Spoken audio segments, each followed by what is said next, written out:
મુસ્કાન project અંતર્ગત પશ્ચિમ કચ્છ જિલ્લા પોલીસના મહિલા પોલીસ સ્ટેશનના સી ટીમ દ્વારા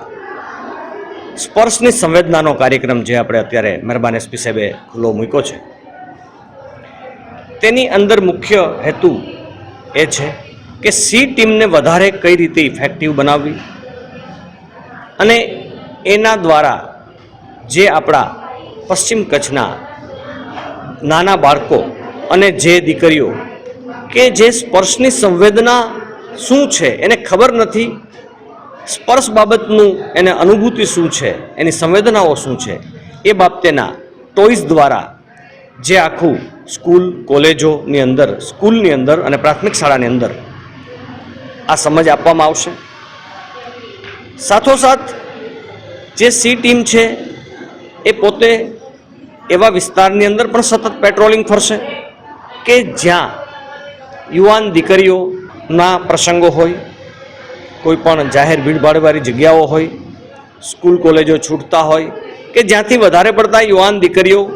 અને નાની બાળાઓની મૂવમેન્ટ હોય એવી જગ્યાએ ખાસ પોતાની વોચ રાખશે. આની સાથોસાથ અમુક એવી ઘટનાઓ બનતી હોય છે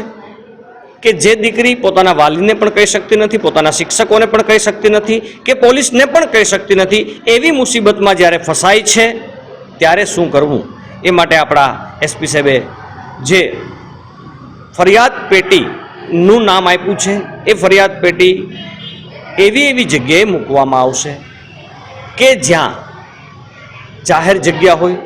સ્કૂલ હોય, કોલેજ હોય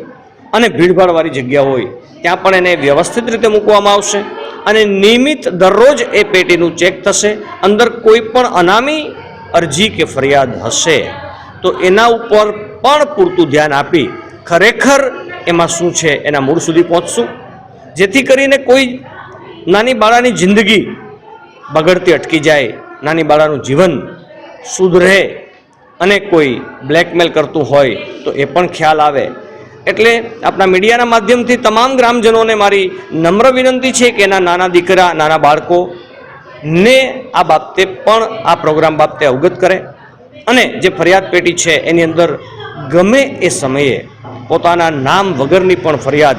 આપી અને એ અમને જાણ કરી શકે છે. તો આ મહેરબાન એસપી સાહેબે જે મુસ્કાન પ્રોજેક્ટ અંતર્ગત પશ્ચિમ કચ્છ જિલ્લાના સી ટીમ દ્વારા જે સ્પર્શ સંવેદનાનો કાર્યક્રમ કર્યો છે એ વધારે આપણા તમામ નાગરિકોના બાળકો ભાગ લઈ શકે એવી અભ્યર્થના છે.